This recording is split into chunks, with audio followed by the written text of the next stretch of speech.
Hi guys, this is day one of Trouble's restoration. We are finally taking her to pieces, taking her apart, and we're going to start with the interior. So today's job is we're going to be taking the chairs out, then the headlining, carpets, going to strip the doors, so take all the door cards off, all the door furniture, window winders, handles, grab handle, all of that will be coming off while the doors are on the car. So yes, that's today's to-do list. Get working on the interior. My dad's just overheard that and has just told me that you never call a car seat a car chair, and I should be calling them seats.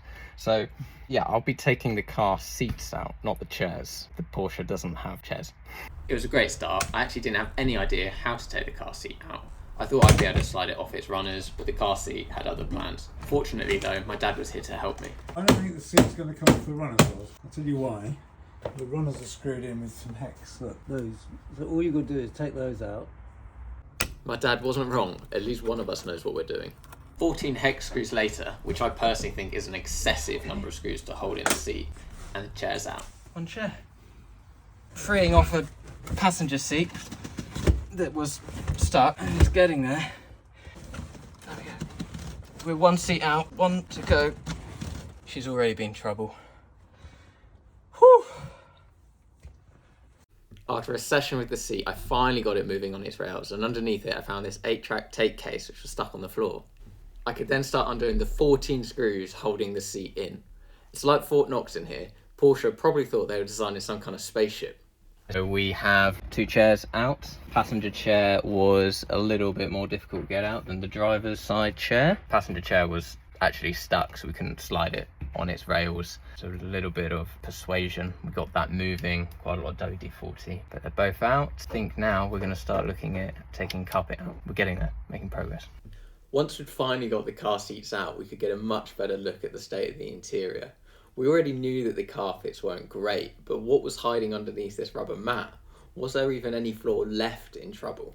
There was only one way to find out, and that was to remove the mat.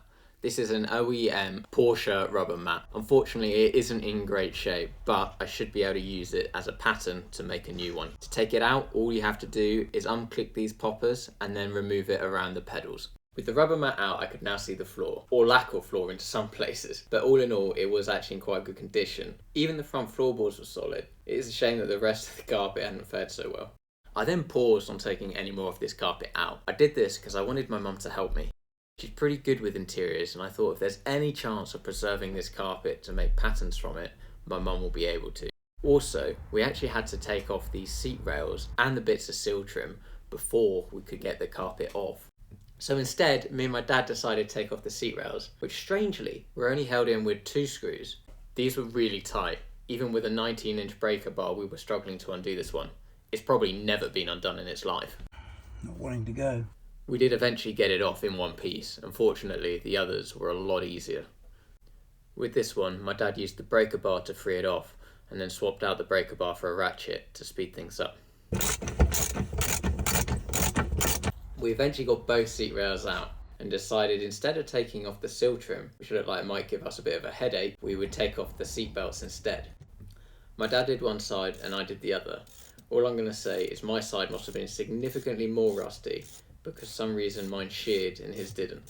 Once I'd finished shearing my seatbelt fixings, I decided on removing the rear quarter lights, still putting off taking off the seal trim. Fortunately, these screws didn't shear and came off a lot easier.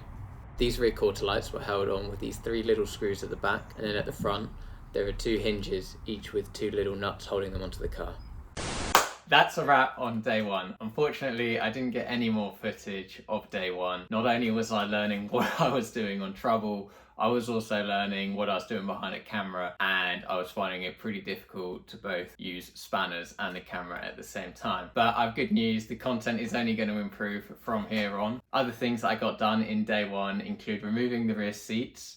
I got the carpet off that was on the rear tunnel. I took the gear shifter off, and I removed the heater duct vents that were on the inner seals on the car. But yeah, unfortunately, didn't really get any footage of removing those things, but they're off. I hope you enjoyed watching this video. If you'd like to stay updated with Trouble's journey, don't forget to subscribe to her channel. I'm hoping to be uploading at least one YouTube video a week. See you next week, guys.